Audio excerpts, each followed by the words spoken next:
Namo Buddhaya. Baik pemirsa, jumpa lagi bersama saya Febri Nugraheni dalam acara Manage Your Mind. Mind is not everything, but everything come from your mind. So, manage your mind. Baik pemirsa, pada kesempatan kali ini kita akan membahas tema yang sangat menarik mengenai peran Atasilani dalam menyebarkan Dhamma. Dan pada hari ini juga saya sudah bersama dengan seorang Atasilani yang sangat luar biasa. Namo Buddhaya, Sila. Namo Buddhaya. Kita akan berkenalan terlebih dahulu ya dengan Atasilani. Silakan Sila untuk memperkenalkan diri terlebih dahulu. Ya, perkenalkan, nama saya Atasilani Nadia Carini. Saya berasal dari Padepokan Dhamadipa Arama. Ya, namanya adalah Atasilani Nadia Carini yang merupakan salah satu Atasilani dari Padepokan Dhamadipa Arama di Kota Batu. Kalau boleh tahu nih Sila, arti dari Nadia Carini itu apa? Karena namanya sangat bagus, Nadia Carini. Artinya boleh tahu apa itu, Sila? Iya, Nadia Carini ini, kata Nadia Carini ini berasal dari dua kata. Dua kata. Nadia itu sendiri artinya sungai. Wah, pasti bertanya ya, kok namanya sungai? Sungai, iya, betul. Iya, sungai. Dan Carini itu artinya ia yang berperilaku. Jadi kalau kita satukan, Nadia Carini itu artinya ia yang berperilaku lembut seperti sungai yang mengalir. Tapi kalau misalnya nanti ada tsunami, banjir, bahaya juga ya. Ya, tetapi di sini dengan nama Nadia Carini, saya sendiri pribadi diharapkan agar nantinya selalu berperilaku lembut kepada siapapun. Jadi nama Nadia Carini ini merupakan nama yang sangat luar biasa. Kalau boleh tahu siapa sih Sila yang memberikan nama Nadia Carini yang sangat luar biasa ini? Ya, saya sendiri kan bisa dikatakan angkatan Caro Carini. Iya. Kalau yang Caro itu laki-laki, yang Carini itu perempuan. Oh, begitu. Jadi nama kami itu diberikan oleh Bante Kantidaro Mahatera, Kepala Wihara di Padepokan Dhamadipa Arama. Kami diberikan nama begitu kami selesai membacakan peraturan. Jadi peraturan baik itu untuk Samanera ataupun Atasilani kami hafalkan seperti itu. Selesai dibacakan baru dibagikan nama. Oh, berarti nama itu seperti hadiah begitu ya, Sila, hadiah setelah Sila bisa membacakan aturan-aturan untuk Atasilani. Apa saja aturan untuk Atasilani nanti kita bahas bersama-sama, begitu ya Sila. Jadi Atasilani Nadia Carini ini merupakan seorang Atasilani dari Padepokan Dhamadipa Arama di Kota Batu yang memiliki arti tenang seperti sungai atau memiliki perilaku yang seperti sungai, yaitu tenang, kemudian membawa kedamaian, kesejukan bagi orang-orang yang berada di sekitar sungai begitu. Jadi itulah harapan dari seorang Biku Kantidaro memberikan nama Nadia Carini kepada Atasilani begitu. Kemudian kalau boleh tahu nih Sila, ketika Sila menjalankan kehidupan saat ini menjadi seorang Atasilani itu berdasarkan pilihan Sila sendiri atau ada dorongan dari mungkin orang tua, kemudian keluarga yang mengatakan bahwa udahlah kamu jadi Atasilani aja, nanti kamu jadi Atasilani, kamu nanti bisa pergi kemana-kemana loh begitu, atau kemauan dari Sila sendiri? Iya, untuk menjadi Atasilani itu kemauan saya pribadi. Kemauan pribadi. Memang kalau misalnya bertanya tentang sejarah saya ya. Iya, sejarah ini kita akan bercerita tentang sejarah dari seorang Atasilani Nadia Carini menjalankan kehidupan sebagai seorang Atasilani begitu. Iya, jadi pada awalnya saya ini niat pertama datang ke Kota Batu adalah untuk melanjutkan studi saya, yaitu bersekolah atau melanjutkan pendidikan di Sekolah Tinggi Agama Buddha Kertarajasa. Iya, betul. Ya. Tetapi keinginan awal saya adalah ingin menjadi seorang reguler atau mahasiswa umum. Jadi begitu, tidak ada keinginan sama sekali untuk menjadi seorang Atasilani. Namun karena sebelum saya sah diterima di STAB Kertarajasa, saya itu sementara diminta untuk tinggal di wihara, di dalam wihara Padepokan Dhamadipa Arama. Nah, setelah lama saya mengamati kehidupan para samanera Atasilani, saya itu merasa, oh kok senang sekali ya, maksudnya bisa bersama-sama, saya melihat mereka bekerja, makan pun bersama-sama, terus juga menjalani chanting karena ketika saya tinggal di sana, saya tetap ikut kegiatan di sana walaupun saya bukan seorang pabajita sebelumnya.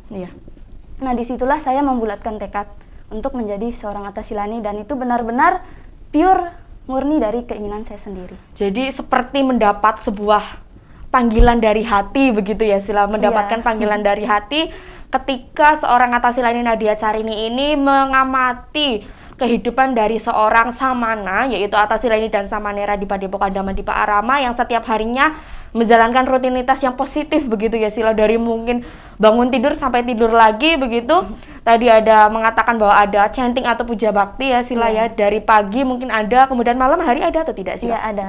Jadi dari bangun tidur sampai tidur lagi mereka melakukan semuanya kegiatan-kegiatan yang positif. Mungkin dari hal itu membuat Atasilani Nadia Charin ini menjadi semakin tertarik, dan sampai saat ini beliau telah memilih kehidupannya menjadi seorang Atasilani begitu. Kemudian kalau boleh tahu sudah berapa lama Sila menjalankan kehidupan sebagai seorang Atasilani? Iya, karena dimulai ditahbiskan menjadi seorang Atasilani pada tahun 2017. Oh, 2017. Jadi tahun ini sudah terhitung tahun keempat saya menjalani kehidupan seorang Atasilani. Jadi sudah 4 tahun, 4 tahun menjalankan kehidupan yang tidak mudah begitu ya Sila, karena kita semua itu tidak semuanya memiliki kesempatan untuk menjadi seorang Atasilani. Jadi itulah mengapa saya mengatakan bahwa kehidupan menjadi seorang Atasilani itu tidaklah mudah. Betul. Begitu ya Sila. Iya. Kemudian menyinggung tentang peraturan yang tadi Sila katakan bahwa kita diberikan nama ketika kita sudah selesai membacakan peraturan, begitu. Kemudian peraturan untuk Atasilani itu secara lebih rinci itu berapa Sila? Jumlahnya itu berapa? Iya, sama halnya seperti Samanera yang menjalani 75 peraturan, kami juga menjalani 75 peraturan di samping 8 sila. Kalau misalkan perumah tangga atau seorang garawasa itu menjalani 5 sila, kami menjalani 8 sila, jadi ada tambahan 3 sila. Kemudian ada peraturan lainnya yang memang itu menjadi pembeda antara Atasilani dan perumah tangga. Nah, untuk peraturannya sendiri itu ada 75 dibagi ke dalam 4 kelompok. Jadi kelompok yang pertama itu adalah perilaku dalam berpakaian. Jadi begitu, kita tidak sembarangan berpakaian. Ini namanya, mohon maaf ya, ini jubah dalam. Jubah dalam, di dalam juga ada disebut amsa ya. Mungkin kalau rumah tangga disebut dalaman, mungkin ya baju dalaman seperti itu. Jadi kami ada amsa yang setengah seperti Samanera ataupun para bante. Kemudian ada ini jubah dalam juga, dan ini adalah jubah luar, paling luar. Jadi semuanya itu harus rapi seperti itu. Dan tata laku dalam berjalan, dalam melihat, ketika kita pergi ke tempat umat seperti itu juga harus menjaga semuanya. Misalnya berjalan nggak boleh jingkrak-jingkrak, lari-lari, nggak boleh. Jadi harus, ya katakanlah tenang seimbang seperti itu. Kemudian yang tentang perilaku secara keseluruhan ya, tata laku berjalan, berpakaian seperti itu ada 26. Jadi itu berpasang-pasangan. Kemudian tata laku dalam menyantap makanan. Oh begitu, jadi kita makan pun ada peraturannya begitu ya Sila? Jadi misalnya tidak menimbulkan bunyi kecapan cap-cap seperti itu, ataupun minum serut-serut seperti itu, tidak menimbulkan suara seperti itu. Jadi ya seperti kita berjalan pun diminta untuk tenang, untuk makan pun tenang, dan juga ada peraturan dalam membabarkan dhamma juga. Dan ada peraturan tambahan, misalnya mohon maaf kita tidak boleh membuang air ludah sembarangan seperti itu juga. Jadi memang hal-hal yang mungkin bagi orang kebanyakan itu hal yang sepele ya. Tetapi untuk kita yang menjalani kehidupan suci seperti ini, benar-benar hal-hal seperti itu harus diperhatikan. Jadi memang sebagai seorang Atasilani ini, baik itu tata lakunya, tata bicaranya, sampai tata berpakaian itu diatur oleh suatu peraturan. Jadi begitu pemirsa. Bagi seorang Atasilani, 75 peraturan, betul ya Sila? 75 peraturan tersebut meliputi peraturan dalam berpakaian, kemudian peraturan dalam makan, dan peraturan dalam berjalan, begitu ya Sila, dan peraturan-peraturan lainnya yang harus dijalankan dengan penuh keyakinan, begitu ya Sila? Betul. Itu adalah jumlah peraturan untuk Atasilani ada 75. Tadi Atasilani sudah 4 tahun ya menjalankan kehidupan yang memiliki banyak sekali peraturan, tetapi sangat luar biasa, karena seperti yang tadi sudah saya katakan bahwa tidak semua orang memiliki kesempatan untuk hidup seperti seorang Atasilani, begitu. Kemudian alasan kenapa kok Sila sampai saat ini masih bertahan menjadi seorang Atasilani, karena kan tidak diragukan lagi bahwa ketika saya membayangkan kehidupan seperti seorang Atasilani yang hanya hidup di wihara, kemudian jauh dari orang tua, itu adalah hal yang sangat sulit. Betul. Bahkan kalau mungkin saya berkesempatan untuk menjalankan kehidupan seperti Sila itu mungkin hanya 1 minggu atau 2 minggu saya sudah tidak mau menyerah begitu. Kemudian mengapa sih kok sampai saat ini bahkan Sila sampai bertahun-tahun menjalankan kehidupan seperti ini? Ya, kalau misalkan kita berbicara tentang kesulitan, setiap orang itu pasti punya tingkat kesulitan masing-masing untuk bertahan seperti saya pun menjadi seorang Atasilani pun tidak mudah. Iya, betul. Jadi memang banyak hal yang harus kita lalui, yang harus kita pertimbangkan. Tapi kalau untuk saya pribadi, saya itu karena mengingat keinginan menjadi seorang Atasilani adalah keinginan saya sendiri, jadi lebih kepada menguatkan tekad. Saya menjadi seorang Atasilani atas kemauan saya sendiri, jadi saya harus menyelesaikan apa yang sudah saya putuskan seperti itu. Dan juga saya berpikir, ya karena memang menjadi seorang Atasilani itu kan bukan suatu hal yang istilahnya semua orang bisa mendapatkan. Iya, betul. Ya, jadi karena ini adalah kesempatan yang katakanlah cukup langka, tidak semua orang bisa melakukan atau tidak semua orang bisa mendapatkan, maka saya yang mendapatkan kesempatan menjalani kehidupan seperti ini, alangkah lebih baiknya saya terus melanjutkan seperti itu kalau bisa seperti itu. Dan sampai sekarang saya masih bisa, ya saya juga bersyukur atas hal itu. Jadi memang motivasi Sila ini sangat luar biasa. Mengapa sampai saat ini Atasilani Nadia Carini ini masih bertahan menjadi seorang Atasilani. Betul. Baik pemirsa, kita lanjutkan lagi pembahasan yang luar biasa ini setelah jeda iklan berikut ini.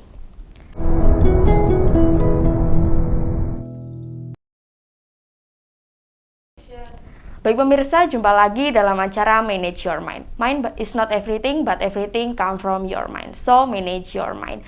Kita lanjutkan lagi ya Sila pembahasan yang sangat luar biasa ini mengenai peran Atasilani dalam menyebarkan dhamma. Tadi Sila sudah mengatakan bahwa motivasi Sila untuk tetap bertahan karena ini adalah pilihan ya. Betul. Pilihan dari saya sendiri yang merupakan seorang umat awam yang memilih untuk menjadi seorang Atasilani merupakan pilihan dari Sila sendiri. Kemudian pada saat dulu ketika Sila memilih hidup sebagai seorang Atasilani, karena kan mungkin dari maaf Sila kalau boleh tahu Sila berasal dari mana? Lombok. Oh, Sila ini berasal dari Lombok ya. Jadi dulu ketika datang ke Batu, orang tua taunya Sila mau menjadi seorang mahasiswa yang reguler atau menjadi Atasilani? Kalau orang tua sendiri sebenarnya malah justru menyarankan menjadi seorang Atasilani. Oh iya. Tetapi saya menolak. Kenapa? Saya sempat berbicara dulu dengan teman saya. Alasan tidak ingin menjadi Atasilani karena ini takut digundul. Oh iya. Saya mengatakan mungkin untuk peraturan saya masih bisa menjalankan, tetapi saya paling takut ini rambut saya dicukur habis. Iya. Karena memang rambut ini harta bagi wanita begitu ya. Jadi memang mungkin itu yang melatar belakangi wanita tidak mau menjadi seorang Atasilani karena takut digundul nanti malu begitu ya. Iya, betul. Jadi memang Sila itu dulu disuruh untuk menjadi seorang Atasilani tapi tidak mau. Tetapi akhirnya Sila memutuskan menjadi seorang Atasilani. Orang tua di rumah seperti apa? Tanggapan keluarga itu seperti apa? Ya, sudah pasti senang. Kenapa? Ya karena katakanlah kalau di dalam wihara saya jadi lebih terjaga, apalagi kan anak perempuan ya. Walaupun tidak menutup kemungkinan yang namanya anak perempuan itu pasti bisa menjaga diri ya, tidak hanya laki-laki yang bisa menjaga diri ya, tetapi perempuan juga. Namun yang namanya batin orang tua ya, keresahan hati orang tua melihat anak perempuan jauh dari mereka, apalagi ini sampai keluar pulau ya, sangat jauh dari mereka, tentu ada kekhawatiran tersendiri gitu. Namun karena saya sudah memutuskan menjadi seperti ini dan sesuai juga dengan kemauan mereka dulunya, makanya ya tentu mereka sangat mendukung dan senang sekali. Jadi orang tua memang awalnya menginginkan Sila untuk menjadi seorang Atasilani. Kemudian setelah Sila memutuskan menjadi seorang Atasilani tentu sangat mendukung pilihan dari Sila. Sudah tidak takut lagi anak saya jauh-jauh datang dari Lombok, kemudian merantau ke Batu, di sana menjadi seorang Atasilani yang perilakunya terjaga, tata bicaranya terjaga, bahkan sampai makan pun terjaga, berpakaiannya juga sangat terjaga. Itu seperti kepuasan tersendiri bagi seorang ayah dan ibu di rumah begitu. Betul. Ya. Jadi sudah tidak mengkhawatirkan lagi nanti anak saya di sana makan atau tidak, pakaiannya bagaimana, itu sudah tidak menjadi beban pikiran mereka lagi. Jadi intinya menjadi seorang Atasilani juga bisa dikatakan sebagai meringankan beban orang tua begitu ya Sila. Betul. berbuat baik, meringankan beban orang tua dengan menjadi seorang atasilani, begitu ya. Jadi pemirsa, silahkan Anda untuk meringankan beban orang tua bisa dengan cara menjadi seorang atasilani. Nanti dari mulai kehidupannya begitu ya Sila, kehidupannya semuanya terjaga dan ditunjang oleh wihara. Maka dari itu ada seorang yang mengatakan bahwa ketika kita menyokong seorang atasilani atau seorang biku, sama saja kita sedang menyokong orang tua kita. Jadi semua kehidupan seorang atasilani memang disokong oleh para dermawan yang berdana ke wihara, tetapi di samping itu juga mereka didukung oleh karma baik mereka, begitu ya, sehingga bisa hidup sebagai seorang atasilani. Karena tadi sudah Sila katakan bahwa hidup sebagai seorang atasilani tidak mudah, jadi harus dinikmati kesempatannya, begitu ya, kesempatan yang sangat emas yang bisa mengantarkan Sila untuk hidup seperti ini selama 4 tahun ya Sila. Jadi sudah sangat lama Sila menjalankan kehidupan seperti ini. Semoga nanti bisa seterusnya ya Sila. Ada keinginan untuk melanjutkan lagi? Ya, untuk keinginan sendiri masih bisa dibilang ada pertimbangan. Jadi kita melihat kondisi. Kalau memang memungkinkan, apa salahnya untuk melanjutkan latihan. Tetapi kan ada hal-hal yang tidak bisa kita paksakan seperti itu. Jadi kalau memang sudah waktunya untuk berhenti, ya nanti saya bisa mengatakan ke diri saya sendiri, ya sudah waktunya saya mungkin untuk berhenti, dan hanya sampai sini saya punya kesempatan untuk melakukan kebajikan, menjalani kehidupan sebagai seorang atasilani. Iya, begitu. Kita berdoa saja ya pemirsa, semoga atasilani Nadia Carini ini bisa meneruskan latihannya mungkin nanti sampai tua begitu, supaya karma baik terus mendukung latihan dari seorang atasilani Nadia Carini. Kemudian Sila, sebagai seorang atasilani tentu memiliki tugas yang tidak mudah begitu ya Sila, karena seorang atasilani sendiri mungkin para pemirsa di rumah mengetahui bahwa seorang atasilani itu hampir mirip seperti biku begitu ya Sila, yang tugasnya menyebarkan agama Buddha begitu. Apakah tugasnya hanya menyebarkan agama Buddha atau apa saja seperti itu Sila? Kalau untuk tugas utama sendiri ya memang selain kita untuk melatih diri seperti itu, belajar agama Buddha seperti itu, belajar lebih dalam, kita juga punya memang yang namanya tugas untuk menyebarkan agama Buddha itu sendiri. Menyebarkan dalam artian ya kita datang, kadang untuk di Padepokan Dhamma-Dipa Arama sendiri itu dikirim, entah itu ke kota atau ke desa-desa seperti itu, ya tidak lain adalah menyebarkan agama Buddha. Dan tidak hanya itu, sebenarnya kita juga punya banyak tugas yang lain. Kenapa? Karena organisasi Astinda Atasilani Theravada Indonesia itu tidak sekedar hanya bermanfaat bagi masyarakat Buddhis, tetapi juga non-Buddhis. Karena Atasilani punya banyak sekali program, di antaranya itu melakukan bakti sosial. Ketika ada bencana, turun langsung. Kemudian waktu 2 tahun yang lalu ketika umat muslim ya, tetangga kita itu sedang menjalankan ibadah puasa, kami waktu itu di Padepokan Dhamma-Dipa Arama juga membagikan takjil seperti itu untuk mereka nantinya bisa berbuka puasa. Dan memang banyak hal-hal positif lainnya yang bisa dilakukan sebagai seorang atasilani. Ada juga kegiatan lain yaitu menanam pohon untuk penghijauan kembali seperti itu. Jadi selain tugas membabarkan dhamma, atasilani ini juga ternyata memiliki tugas lainnya yang sangat bagus ya, mencerminkan tentang kemanusiaan dan kedermawanan begitu. Jadi tidak hanya untuk membabarkan dhamma, tetapi ada tugas tentang bakti sosial ya, mengadakan bakti sosial. Kemudian tadi Sila mengatakan bahwa dikirim ke luar kota, ke luar provinsi bahkan untuk menyebarkan agama Buddha. Kemudian saya ingin bertanya Sila, ketika Sila ditugaskan untuk menyiarkan atau menyebarkan agama Buddha mungkin ke luar kota atau ke desa-desa, itu apa sih kesulitannya Sila? Karena kan kalau misalnya di desa sesuai dengan pengalaman saya pernah menjadi salah satu pembicara di sana untuk menyebarkan tentang ajaran Buddha juga yang saya ketahui. Itu di desa, tetapi mereka pemahaman tentang Buddha Dhamma itu sangatlah rendah atau sangatlah masih bisa dikatakan minim sekali. Itu apa kesulitan yang paling Sila temui ketika Sila menyebarkan agama Buddha ke desa-desa atau ke kota-kota yang di sana pengetahuan Buddha Dhammanya masih sangat minim?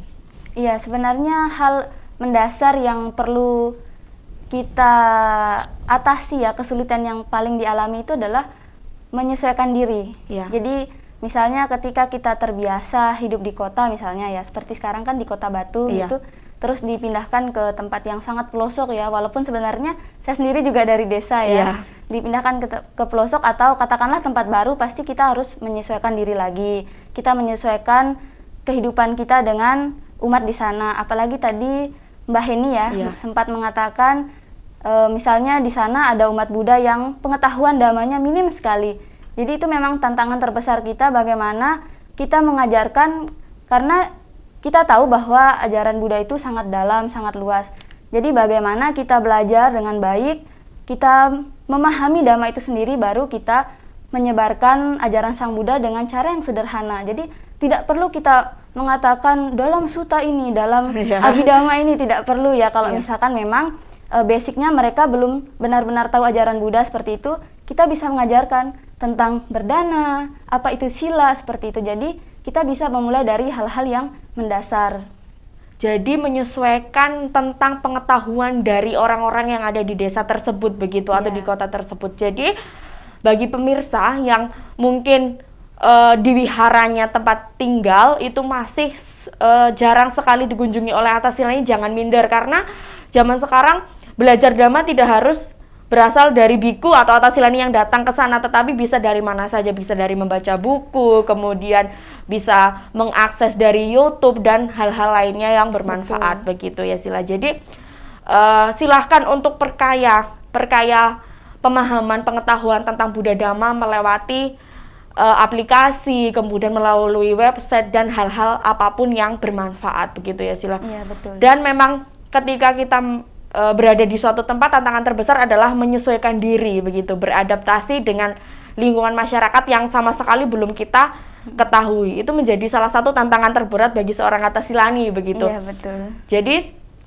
tugasnya memang tidak mudah, ada membabarkan dhamma yang mungkin belum pernah diketahui sebelumnya latar belakang dari masyarakatnya seperti apa, kemudian diharuskan untuk menyebarkan dhamma yang sifatnya sangat dalam, sangat luas, tetapi bersifat universal juga ya Sila. Itu yang mengharuskan mereka cepat untuk beradaptasi atau cepat untuk menyesuaikan diri dengan lingkungan, begitu. Kemudian Sila tadi menyinggung tentang Astinda. Apa tadi Sila, Astinda?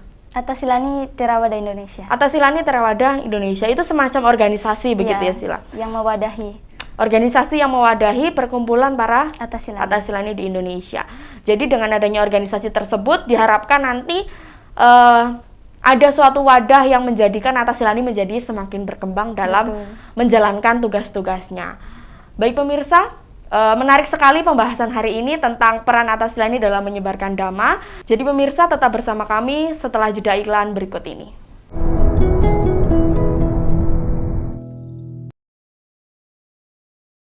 Baik pemirsa, masih bersama kami dalam acara Manage Your Mind. Mind is not everything, but everything comes from your mind. So, manage your mind.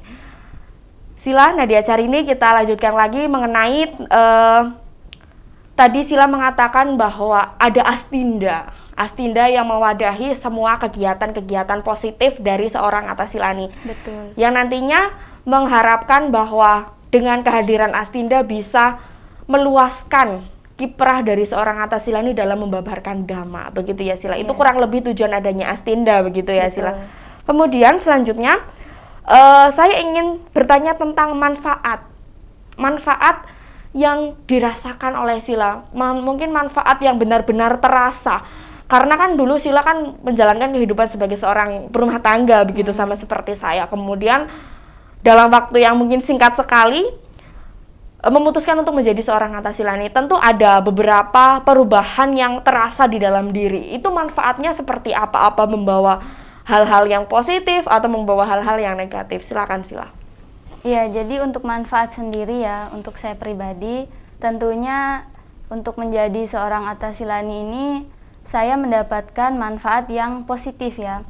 Kalau semisalnya kita saat menjadi berumah tangga, katakanlah kesempatan untuk belajar dhamma itu kurang, untuk praktek dhamma itu kurang. Jadi untuk menjadi seorang Atasilani ini justru kita malah mendapat hak yang lebih banyak seperti itu. Kita jadinya punya kesempatan untuk belajar Dhamma itu sendiri. Kita belajar teori, belajar dari suta-suta, belajar dari buku yang ditulis oleh para Bante misalnya seperti itu. Kemudian kita bisa praktek secara langsung. Apalagi di Padepokan Dhammadippa Arama khususnya ya, kita bisa praktek meditasi Vipassana Bhavana. Seperti itu. Jadi kita ketika liburan semester itu, kita selama kurang lebih 10 hari atau 2 minggu menjalankan Vipassana Bhavana. Nah, di situ kita bisa merasakan lebih memahami diri sendiri ya. Karena kalau kita menjalankan Vipassana Bhavana itu sendiri, kita tidak boleh berbicara satu sama lain. Jadi kita lebih fokus ke diri sendiri. Kita memahami apa sih yang ada di dalam gejolak yang sering muncul. Misalnya ketika kita diam, apakah yang sering muncul itu pikiran penuh kebencian atau justru malah pikiran penuh kasih sayang, seperti itu. Kita lebih memahami diri kita sendiri dengan kita mengetahui, misalnya ketika kita bermeditasi muncul pikiran loba atau keserakahan, oh saya ingin ini, ingin itu. Ketika kita melakukan meditasi ini kita lebih menyadari. Nah, dari menyadari itulah kita berusaha untuk mengikis. Jadi manfaat untuk saya pribadi ya memang saya menjadi bisa lebih memahami diri saya sendiri, kemudian ketika ada hal-hal buruk yang memang sudah bisa saya sadari, saya bisa mengikis sedikit demi sedikit, seperti itu. Jadi manfaatnya lebih kepada diri sendiri, begitu. Betul. Ya. Membawa manfaat tadi melalui latihan meditasi Vipassana Bhavana. Kalau boleh tahu meditasi Vipassana Bhavana itu meditasi yang seperti apa sih lah? Ya, kalau untuk secara pengertian sendiri itu wi itu artinya dalam dan pasana itu artinya melihat. Jadi melihat ke dalam. Makanya begitu. Saya katakan tadi kita melihat ke diri sendiri. Jadi kita tidak memperhatikan orang lain. Ya mungkin kalau kita meditasi ada namanya samatha bhavana, itu namanya meditasi ketenangan batin. Jadi kita hanya meditasi duduk diam dengan posisi bersimpuh atau bersila. Nah, tetapi bedanya dengan Vipassana Bhavana itu kita bisa bermeditasi ketika berjalan kita meditasi, ketika makan kita meditasi, ketika kita mandi pun bermeditasi, bahkan saat ingin tidur pun bermeditasi. Jadi untuk Vipassana Bhavana sendiri adalah sebenarnya meditasi pandangan terang. Jadi semakin kita melihat diri kita sendiri, kekotoran batin itu akan semakin muncul, semakin terlihat, dan disitulah perlahan kita mengikisnya, seperti itu. Jadi selama tadi Sila mengatakan 10 hari begitu ya, 10 hari latihan Vipassana dalam mandi, makan, berjalan, semuanya kita dalam posisi meditasi. Artinya kita memperhatikan begitu ya Sila, bukan betul. Meditasi itu merem sambil berjalan nanti kita jatuh begitu ya, tetapi kita lebih kepada memperhatikan apa yang kita lakukan. Bahkan saat tidur pun kita juga memperhatikan apa yang kita lakukan begitu ya Sila. Jadi bagi para pemirsa yang ingin melatih meditasi Vipassana seperti yang tadi sudah dijelaskan oleh Atasilani Nadia Carini, bahwa meditasi Vipassana ini bisa mengikis sedikit kekotoran batin kita, begitu ya Sila. Kekotoran batin kita dikikis dengan latihan meditasi Vipassana Bhavana itu. Jadi manfaat bagi Sila yaitu lebih mengetahui diri sendiri, begitu ya. Mengetahui diri sendiri artinya mengetahui tentang sifat-sifat Sila, begitu mungkin ya. Jadi banyak sekali manfaat yang akan kita peroleh apabila kita bisa menjalankan kehidupan sebagai seorang Atasilani yang sangat luar biasa, begitu. Kemudian tadi di awal kita sudah menyinggung tentang kegiatan atau rutinitas dari seorang Atasilani setiap harinya dari bangun tidur sampai tidur lagi. Tadi kalau nggak salah itu Sila mengatakan chanting atau puja bakti dari pagi sampai malam, begitu ya, ada puja bakti pagi dan puja bakti malam. Terus selain itu apalagi sih yang Sila lakukan ketika di dalam wihara? Apa hanya puja bakti di pagi kemudian malam kemudian atau ada kegiatan lainnya? Ya, kalau untuk kegiatan secara umum yang dilakukan bersama-sama itu ya diawali dengan bangun pagi, kita menjalani chanting pagi sekitar pukul 4:30 atau jam 5 ya. Dan dilanjutkan jam 6 itu makan bersama, jam 6 pagi makan bersama. Makan pagi begitu ya sih. Ya. Kemudian nantinya jam 7 selesai itu kita bersih-bersih wihara, tidak hanya wihara bahkan di STAB Kertarajasa pun di kampus ya juga dibersihkan seperti itu. Kemudian nanti kita diberi waktu istirahat ya, entah dipakai untuk belajar, untuk yang suka meditasi bisa meditasi, seperti itu. Kemudian nanti jam 11 lagi kita makan bersama lagi. Dan ya karena memang kita itu semua Pabajita, entah itu Samanera, Bante atau Atasilani itu memang hanya makan 2 kali sehari. Oh, jadi begitu, ya tidak boleh di dalam sila sendiri kan memang sudah diterangkan ya, tidak boleh makan lewat tengah hari. Jadi dari jam 11 itu sampai jam 12 itu sudah selesai makannya. Kemudian lewat dari itu jam 12 ke atas itu ya istirahat. Kemudian nanti jam 3 bagi yang kuliah sampai sore. Sampai sore sekitar jam 6 kuliah, ada kadang yang lewat jam kuliahnya ya. Karena mungkin memang dosennya yang datang telat seperti itu untuk mengajar. Jadi kemudian nanti jam 7 itu kita lanjutkan dengan chanting atau puja bakti. Iya, puja bakti. Dan di sela-sela itu juga ketika chanting sore biasanya kami yang di dalam sebagai Samanera ataupun Atasilani juga punya pelatihan, yaitu belajar Perdama Desana. Karena di dalam itu ya kita latihan bagaimana cara berkhotbah yang baik, yang benar. Kemudian nanti para senior akan mengomentari, oh seperti itu yang sesuai, seperti itu yang sesuai. Jadi ketika sudah siap, maka kita akan dikirim untuk menyebarkan Dhamma di seluruh Indonesia, seperti itu. Oh begitu ya Sila, jadi mulai dari pagi itu kegiatannya padat begitu ya Sila. Betul. Kegiatan untuk diri sendiri, mungkin untuk istirahat begitu, karena kan kita memang butuh tidur siang begitu ya Sila. Kemudian untuk mandi, mencuci baju dan lain sebagainya itu hanya sedikit. Selebihnya adalah kegiatan bersama-sama dimulai dari pagi, chanting pagi, puja bakti. Itu kalau boleh tahu jam berapa Sila untuk chanting paginya? Ya, chanting pagi itu sekitar 4:30 atau jam 5. Dari mulai 4:30 sudah bangun, kemudian sampai nanti malam dari jam berapa selesai puja bakti tadi Sila? Puja bakti itu kadang 1 jam, kadang juga 2 jam kalau memang ada ceramah. Berarti dari jam 7 sampai jam 9 begitu ya Sila, kurang lebih dari 4:30 pagi sampai jam 9 malam itu semuanya adalah kegiatan-kegiatan yang positif begitu. Betul. Ya Sila. Di samping kuliah ya di Sekolah Tinggi Agama Buddha Kertarajasa, Atasilani ini juga digembleng dalam hal penyampaian Dhamma Desana yang nantinya bisa menyebarkan agama Buddha ini ke seluruh penjuru Indonesia. Jadi Atasilani ini tugasnya kemana-mana ya Sila? Iya. Kalau untuk Sila sendiri paling jauh itu pernah kemana untuk menyebarkan agama Buddha ini? Iya, kalau saya sendiri paling jauh itu bisa dibilang ke Bali ya, karena dari sini ke Bali kan lumayan. Iya. Tapi juga pernah ke Jawa Tengah ya, kalau Jawa Tengah tidak terlalu jauh ya. Iya.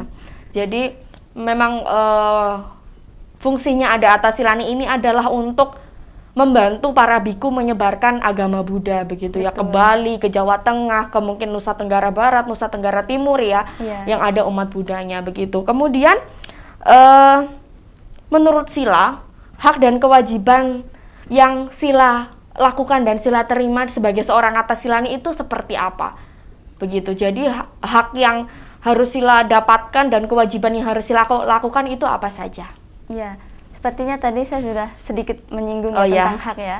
Ya, untuk hak sebagai seorang Atasilani atau seorang yang menjalani kehidupan suci, bebas, artinya tidak menjalani kehidupan rumah tangga seperti itu. Tentu hak yang paling banyak kita dapatkan adalah praktek. Karena bisa dikatakan sebagai perumah tangga itu banyak sekali kegiatan ya. Kegiatannya itu ya entah itu mengurus kehidupan rumah tangganya atau mengurus pekerjaan dan lain sebagainya. Nah, kita sendiri sebagai seorang Atasilani, seorang yang menjalani kehidupan suci itu katakanlah sudah terbebas dari hal itu. Jadi kita lebih banyak kesempatan untuk mengembangkan diri. Kita mempelajari ajaran Sang Buddha lebih banyak, lebih dalam, kemudian kita praktek. Kita membuktikan apa saja sih yang Sang Buddha ajarkan, apakah benar seperti ini manfaatnya dan lain sebagainya, seperti itu. Itu sedikit mengenai hak dan kewajiban ya Sila. Nanti kita lanjutkan lagi setelah jeda iklan berikut ini.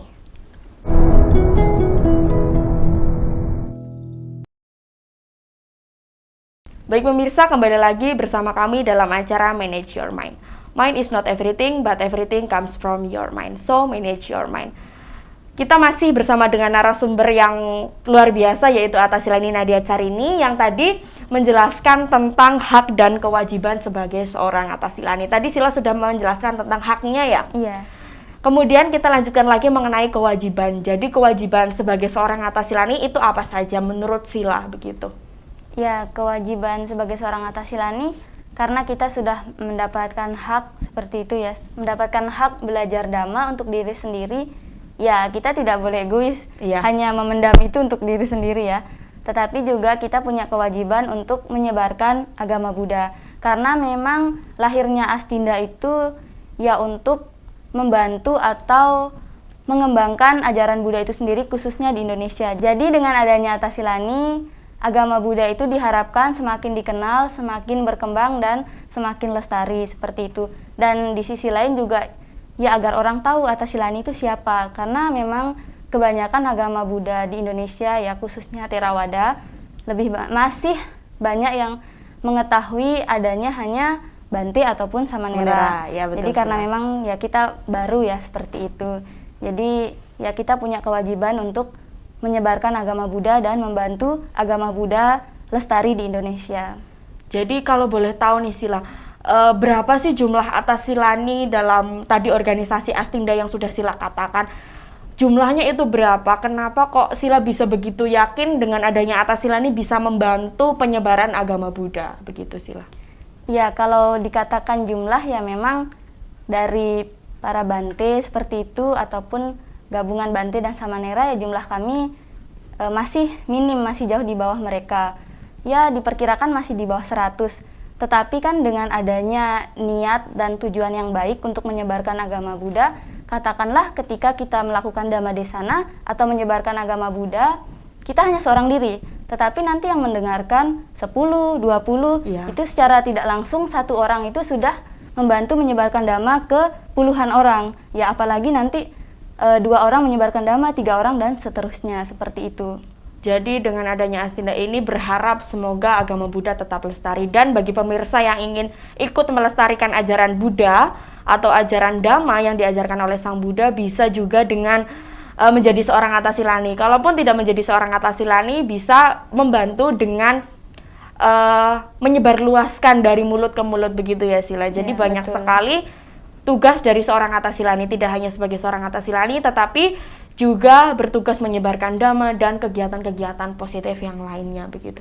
Jadi hak dan kewajiban itu harus seimbang. Selain kita mendapatkan hak yang sangat luar biasa begitu ya Sila, hidup di lingkungan wihara yang semua kehidupannya tadi Sila katakan disokong oleh para dermawan, betul, para donatur yang mungkin pemirsa Dhamma TV juga begitu ya. Jadi Sila juga harus menyeimbangkan dengan kewajibannya. Kewajibannya yaitu menyebarkan Dhamma ke seluruh penjuru Indonesia agar agama Buddha ini tetap lestari dan tidak termakan zaman. Karena mungkin zaman semakin modern, takutnya nanti ajaran Buddha dianggap sebagai ajaran yang kuno begitu ya. Betul. Nanti tidak ada orang lagi yang percaya tentang ajaran dari seorang Buddha Gautama. Tetapi dengan adanya Biku, Samanera dan Atasilani ini bisa membuat ajaran Buddha juga semakin modern tanpa melupakan inti dari ajaran Buddha. Modernnya apa? Modernnya adalah cara mereka. Cara mereka dalam menyebarkan Dhamma semakin modern begitu ya Sila. Betul. Kemudian kita kembali lagi ke peraturan atau sila yang dilakukan oleh Atasilani ini. Tadi jumlahnya 75. Kemudian ketika dulu awal-awal Sila menjalankan 75 aturan yang sangat berat itu tadi, apakah ada beban di dalam hati Sila atau mengatakan bahwa ya udahlah ini harus sesuatu yang harus saya jalankan walaupun jumlahnya banyak tetapi kalau nanti dijalankan tidak akan terasa, atau sempat ada kenapa sih kok aturannya banyak banget, kan saya cuma hidup sebagai seorang Atasilani di wihara, nggak perlulah aturan-aturan seperti ini, atau seperti apa Sila?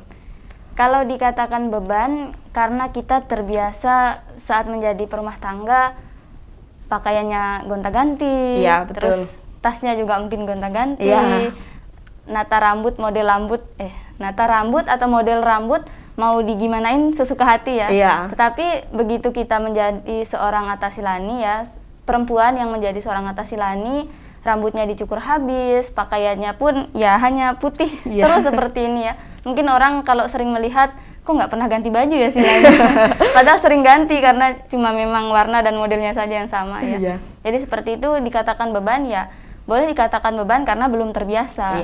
Tetapi karena semakin hari dijalani ya, apalagi saya sendiri sudah 4 tahun, ya katakanlah saya sudah terbiasa seperti itu.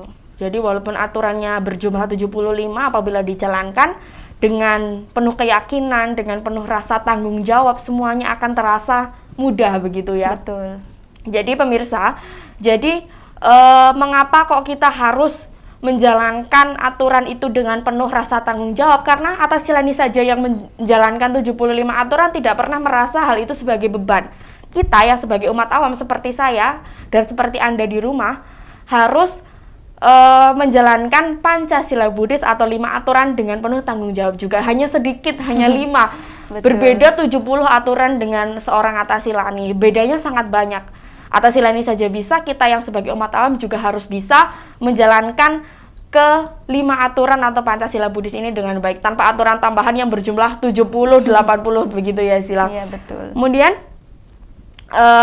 selanjutnya yaitu mengapa kok seorang Atasilani, seorang biku, kemudian seorang samanera begitu dituntut untuk selalu menyebarkan dhamma, khususnya bagi seorang Atasilani? Karena kan seorang Atasilani ini, mohon maaf ya Sila, sepertinya baru ya Sila. Iya. Karena kan mungkin orang awam begitu yang di luar taunya hanya biku dan samanera. Tetapi untuk Atasilani ini adalah golongan dari umat Buddha yang baru begitu. Nanti jika di dalam masyarakat mengatakan itu siapa? Itu kan bukan seorang rohaniawan dalam agama Buddha begitu. Kenapa kok ada tuntutan dari wihara yang mengatakan bahwa Atasilani harus menyebarkan dhamma? Atasilani harus bisa membabarkan dhamma seperti para biku dan samanera. Itu seperti apa sih lah? Ya, kenapa kita dituntut untuk menyebarkan agama Buddha? Ya karena kalau agama Buddha itu tidak disebarkan, ya siapa yang tahu seperti itu. Iya, betul. Bahkan umat Buddha sendiri saja, ya katakanlah banyak yang hanya menganut agama Buddha saja. Saya seorang Buddhis seperti itu. Tapi ketika ditanya apa sih yang diajarkan Sang Buddha, geleng-geleng seperti Buddha itu. KTP berarti ya, agamanya Buddha KTP, hanya di dalam KTP Buddha saja. KTP seperti itu ya. Jadi memang tugas penting, tugas yang harus diemban oleh para samanera, para pabajita, para bante, samanera ataupun Atasilani itu ya memang tugas paling utamanya itu adalah menyebarkan dhamma, di samping praktek untuk diri sendiri juga menyebarkan agama Buddha lebih luas supaya masyarakat Buddhis khususnya di Indonesia bisa tidak hanya belajar tetapi mereka juga bisa praktek seperti kita. Meskipun dengan waktu yang terbatas, tidak seperti kita yang katakanlah kesempatannya lebih banyak, tetapi yang namanya ajaran agama Buddha itu dapat dipraktekkan kapanpun, dimanapun selagi ada kesempatan.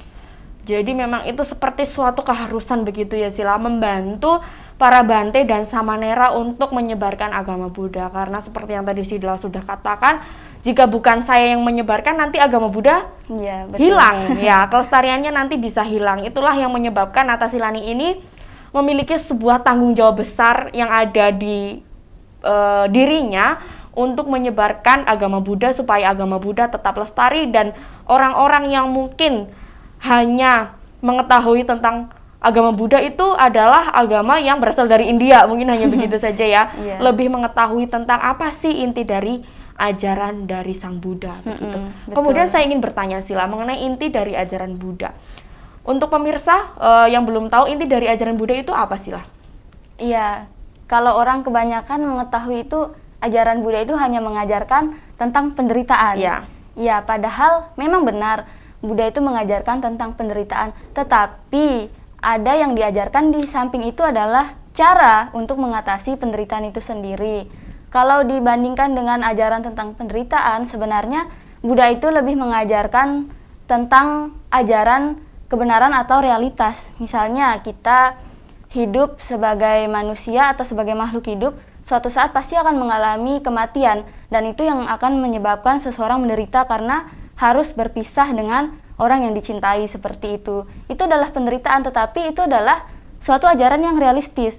Nah, kemudian Buddha itu mengajarkan bagaimana sih cara untuk mengatasi, bagaimana sih cara untuk terbebas dari penderitaan itu, bagaimana agar kita tidak melekati sehingga kita menjadi lebih damai, tenang.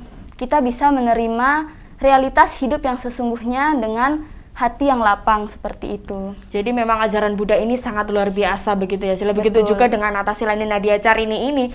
beliau sangat luar biasa. Beliau rela menggantikan masa mudanya dengan penuh kebajikan menyebarkan agama Buddha, begitu ya Sila. Terakhir Sila, pesan dari Sila untuk seluruh umat Buddha yang ada di Indonesia yang mungkin saat ini sedang menyaksikan acara ini. Silahkan Sila. Ya, pesan dari saya sendiri untuk semua umat Buddha di seluruh Indonesia yang menyaksikan acara pada malam hari ini, semoga Anda sekalian selalu semangat dalam belajar Dhamma dan juga praktek Dhamma. Dan khususnya bagi para wanita, ketika Anda sekalian punya kesempatan untuk menjalani kehidupan sebagai seorang atasilani khususnya, semoga kesempatan itu tidak disia-siakan.